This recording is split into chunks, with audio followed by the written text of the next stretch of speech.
بسم اللہ الرحمن الرحیم۔ یہ موضوع روایات کا سلسلہ نمبر 2 ہے جو ابھی آپ کے سامنے بیان کیا جائے گا۔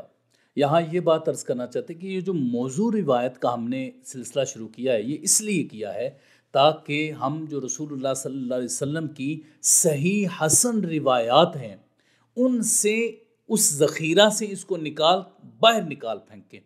ایسی روایات جن کی رسول اللہ صلی اللہ علیہ وسلم کی طرف نسبت کی جاتی ہے اور وہ آپ کا فرمان مبارک نہیں ہوتا، تاکہ اس ذخیرہ سے ایسی روایات باہر نکل جائیں اور اس ذخیرہ محفوظ ہو جائے اور اس کا دفاع ہو جائے۔ اس بات کا احساس ہے کہ محدثین کرام نے اس کو اپنی کتابوں میں بیان کیا ہے، لیکن اس چیز کو عام کرنے کی بھی ضرورت ہے۔ تو وہ جو دوسری روایت ہے وہ کیا ہے؟ قلب المؤمن عرش اللہ، اس کے بارے میں عمومی طور پر کہا جاتا ہے کہ یہ حدیث ہے، جس طرح کہ امام اسماعیل حقی رحمہ اللہ نے تفسیر روح البیان میں بھی اس کو بیان فرمایا ہے، اور یہی فرمایا کما وارد فی الحدیث قلب المؤمن عرش اللہ، جس طرح کہ حدیث میں وارد ہوا ہے کہ مومن کا دل اللہ کا عرش ہے۔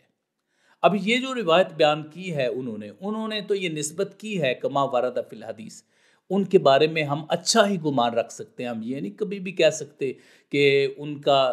نعوذ باللہ من ذالک کو نیت ٹھیک نہیں تھی، بلکہ ہم یہاں پر یہی کہہ سکتے ہیں کہ ان کی نیت میں کوئی شک نہیں، انہوں نے دین متین کی خدمت کی ہے، لیکن انہوں نے روایت کو جان بوجھ کر ذکر نہیں کیا۔ ہم یہ کہیں گے کیونکہ جو روایت ہے وہ جان بوجھ کر ذکر کرنے کے حوالے سے ہے، تو جو بندہ بھی جان بوجھ کر رسول اللہ صلی اللہ علیہ وسلم کی طرف حدیث کو منسوب کرے گا وہ اس زمرہ میں آئے گا۔ اب رہی یہ بات یہاں پر کہ علامہ اسماعیل حقی رحمہ اللہ نے بیان کیا اس کو، ان کے حوالے سے ہماری ایسی رائے نہیں ہے کہ انہوں نے جو جان بوجھ کر ایسا کیا ہوگا۔ تو جتنے بھی احباب نے اپنی کتابوں میں ان کو ذکر کیا ہوا ہے وہ ان کو بھی اس پر غور و فکر کرنا چاہیے کہ رسول اللہ صلی اللہ علیہ وسلم کا جو فرمان مبارک ہے ہی نہیں، اس کو حدیث کے طور پر کیوں ذکر کیا جائے۔ اچھا، یہاں پر علامہ ملا علی قاری رحمہ اللہ نے بڑی احتیاط برتی ہے۔ انہوں نے مرقات میں جب اس کو ذکر کیا تو فرمایا وَلِذَا قِیلَ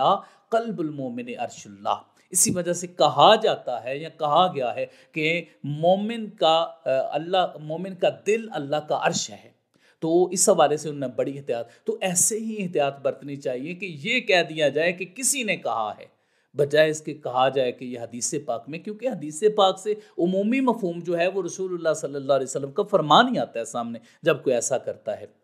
تو محدثین کرام کے بارے میں ہم اچھی خواہش کا اظہار رکھتے ہیں، اچھی خواہشات کا اظہار کرتے ہیں، اچھی تمنا رکھتے ہیں ان کے حوالے سے۔ اور دوسرا مفسرین کرام یا متصوفین جن نے اپنی کتابوں میں ان روایات کو ذکر کیا ہے ان کے بارے میں ہماری نیک خواہشات ہیں، یہ نہیں کہ ہم ان کو برا بھلا، لیکن ہم کہتے ہیں کہ یہ طریقہ کار جنہوں نے اپنی کتابوں میں ذکر کر دیا ہے یا تو انہوں نے اس کی تحقیق نہیں کی، اور اگر انہوں نے نہیں کی تو بعد والے لوگوں کی ذمہ داری ہے کہ وہ ایسی روایات کو مینشن کریں اور لوگوں کو بتائیں کہ یہ فلاں کتاب کے اندر یہ روایت موجود ہے، لہٰذا یہ موضوع ہے، اور ان کا انتہائی احترام سے نام لیتے ہوئے۔ اچھا، اب اس حوالے سے ہم یہ دیکھتے ہیں کہ رسول اللہ صلی اللہ علیہ وآلہ وسلم نے بڑی سختی سے اس چیز کے بارے میں بیان فرمایا۔ آپ نے فرمایا من کذب علی متعمدا فلیتبوأ مقعدہ من النار، جس نے مجھ پر جان بوجھ کر جھوٹ باندھا وہ اپنا ٹھکانہ جہنم میں بنا لے۔ اب اس سے مراد یہ ہے کہ وہ جو سبب بنا، یعنی وہ جس نے الفاظ ایڈ کیے وہ اس میں شامل ہے، نہ کہ صرف بیان کرنے والا۔ ہاں، بیان کرنے کے حوالے سے یہاں ایک بڑی اہم بات میں کرنا چاہتا ہوں کہ موضوع روایت کو آپ بیان کر سکتے ہیں، لیکن اگر آپ اس لیے بیان کرنا چاہتے ہیں کہ آپ بتائیں کہ یہ موضوع ہے تو تب آپ بیان کر سکتے ہیں، اور اگر آپ یہ بتانا مقصد نہیں ہے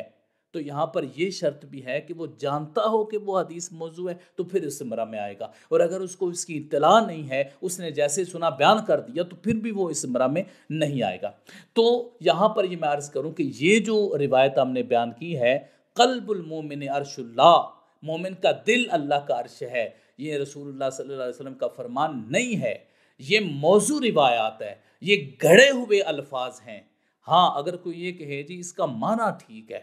اس کا معنی تو صحیح ہے، تو ہم اس کی بارگاہ میں صرف ان کی بارگاہ میں یہی عرض کریں گے کہ معنی ٹھیک ہے، لیکن ان الفاظ اور اس روایت کی جو ہے وہ حوصلہ شکنی کرنی چاہیے، یعنی ان الفاظ کے ساتھ اس کو اٹھا کر ذخیرہ حدیث سے باہر نکالنا چاہیے، جو معنی مفہوم ہے اس کو سامنے لانا چاہیے، ان روایات کو بیان کرنا چاہیے، پھر ان الفاظ کے ساتھ اس کو بیان نہیں کرنا چاہیے۔ کیوں؟ اس لیے کہ محدثین کرام نے اس کو موضوعات میں شمار کیا ہے، امام صغانی نے اس کو موضوعات میں شمار کیا ہے، اور صاحب کشف الخفا نے بھی یہی کہا ہے کہ یہ موضوع ہے، اور اس میں بھی انہوں نے باقاعدہ طور پر امام صغانی کا ذکر کیا ہے کہ یہ روایت موضوع ہے۔ اس لیے میں آخر میں یہی عرض کرنا چاہوں گا کہ اس کو معنی صحیح کہہ کر اس کو عام نہیں کرنا چاہیے، بلکہ وہ جو روایات ہیں اصل مصادر ہیں ان کو عام کرنا چاہیے۔ ان روایات کو موضوع قرار دے کر کتابوں سے، عوام کے اذہان سے اور تعلیمات سے نکال دینا چاہیے، اور یہ کہنا چاہیے